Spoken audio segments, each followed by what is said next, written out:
બસ તમારે એક જ વખત મહેનત કરવાની જરૂર છે અને આખું વર્ષ તમે આ મસાલાવાળી ચા એન્જોય કરી શકશો. બહુ જ મજા આવશે આ ચા પીવાની અને જે ટપરી પર મળે છે બિલકુલ એમના જેવી આપણી આ ચા બનશે. તો ચાનો મસાલો છે એ કઈ રીતે બનાવવો અને એમને તમે સ્ટોર કરી અને 1 વર્ષ સુધી રાખી પણ શકશો. તો ઝટપટથી આપણે ચાનો મસાલો બનાવી લઈએ અને સાથે સાથે આપણે મસાલા ચા પણ બનાવી લઈશું. તો ચાનો મસાલો બનાવવા માટે મેં અહીંયા છે ને ઇલાયચી લઈ લીધી છે. તો 2 ચમચી જેટલી આપણે ઇલાયચી લઈ લઈશું, 1 ચમચી જેટલા લવિંગ, 1 ચમચી મરી. ત્યારબાદ આપણે તજનો આ રીતે એક ટુકડો લઈ લેવાનો છે અને એમને મેં કટ કરી દીધો છે વચ્ચેથી. 1 ચમચી વરિયાળી લઈ લઈશું. વરિયાળીથી ચાની અંદર ખૂબ જ સરસ ટેસ્ટ આવશે અને સાથે સાથે આપણે થોડું આમાં જાયફળ એડ કરી દેવાનું છે. જાયફળ છે એ ચાની અંદર ખૂબ જ સરસ લાગશે. ચાનો મસાલો તમે જ્યારે પણ બનાવતા હોય ત્યારે આ રીતે થોડું જાયફળ તમે એડ કરશો તો એકદમ સરસ બનશે. હવે બધા મસાલાને આપણે ડ્રાય રોસ્ટ કરી લેવાના છે. ગેસની ફ્લેમ આપણે મીડિયમ જ રાખીશું અને અહીંયા ખાસ ધ્યાન રાખવાનું છે કે આપણા મસાલા છે એ બળી ના જાય. એટલે મીડિયમ ફ્લેમ પર જ આપણે લગભગ 1 થી 1.5 મિનિટ એમને રોસ્ટ કરી લઈશું. મસાલા આપણા બધા રોસ્ટ થઈ ગયા છે.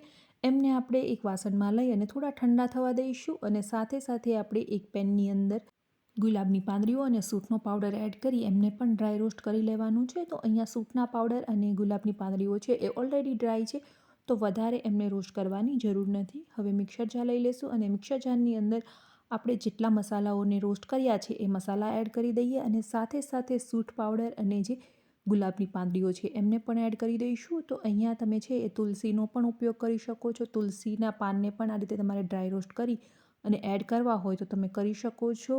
તો એ ચા પણ ખૂબ જ સરસ બનશે. કફને એમાં તમને ખૂબ જ રાહત આપશે આ ચા. તો અહીંયા આપણો જે મસાલા છે એમને આપણે એકદમ સરસ રીતે ગ્રાઇન્ડ કરી લેવાનું છે. તો આ રીતનો મેં થોડો છે એ દરદરો પાવડર તૈયાર કરેલો છે. એકદમ આપણે પાવડર જેવું નથી તૈયાર કરી લેવાનું. તો ચાનો મસાલો બની અને પરફેક્ટ તૈયાર થઈ ગયો છે. આ મસાલાને તમે એરટાઇટ કન્ટેનરની અંદર 1 વર્ષ સુધી સ્ટોર કરીને રાખી શકો છો. એમનો ટેસ્ટ છે આખો વર્ષ એવો જ રહેશે. જ્યારે કોઈ મહેમાન આવે તો ત્યારે તમે ઝટપટથી આ મસાલો એડ કરી અને ચા બનાવી શકો છો.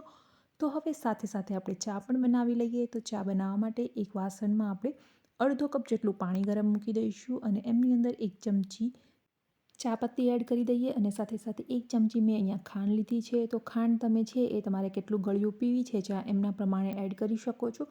હવે આ જે ચાનું પાણી છે એમને આપણે બરાબર રીતે ઉકાળવાનું છે. જેટલું તમે એમને બરાબર રીતે ઉકાળશો એટલી જ આપણી ચા છે એ ટેસ્ટી બનશે. 1.5 કપ દૂધ એડ કરી દઈશું. દૂધ વધારે અહીંયા એડ કરવાનું છે અને સાથે સાથે જે ચાનો મસાલો તૈયાર કર્યો છે એ ચાના મસાલાને એડ કરી અને ચાને એકદમ સરસ રીતે ઉકાળી લેવાની છે. તો જ્યારે પણ તમે ચા બનાવો ત્યારે ચાની અંદર દૂધનું પ્રમાણ વધારે હશે તો એકદમ પરફેક્ટ તમારી ચા બનશે. જે ટપરી પર મળે છે બિલકુલ એમના જેવી ચા. તો જ્યારે પણ આપણે બહાર ચા પીતા હોઈએ છીએ ત્યારે એમનો ટેસ્ટ ખૂબ જ સરસ હોય છે અને ખૂબ જ સરસ ચા લાગે છે. તો એ લોકો છે એકદમ પરફેક્ટ રીતે એમને ઉકાળે છે. તો લગભગ આપણે 5 થી 7 મિનિટ સુધી ચાને ઉકાળી લઈશું અને ત્યારબાદ આપણે એમને એક વાસણની અંદર ગાળી લઈએ.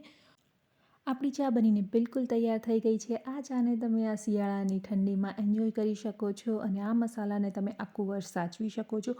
રેસીપી કેવી લાગી કમેન્ટ કરીને જરૂરથી બતાવજો અને જો હજુ સુધી તમે ચેનલને સબસ્ક્રાઈબ નથી કરી તો જલ્દીથી સબસ્ક્રાઈબ કરી અને બાજુમાં રહેલા બેલ આઇકન પર ક્લિક કરી દો, જેનાથી તમને ડેઇલી નોટિફિકેશન મળતી રહે. અને જો વિડીયો પસંદ આવ્યો હોય તો ફ્રેન્ડ્સ અને ફેમિલીમાં શેર કરવાનું બિલકુલ ભૂલતા નહીં.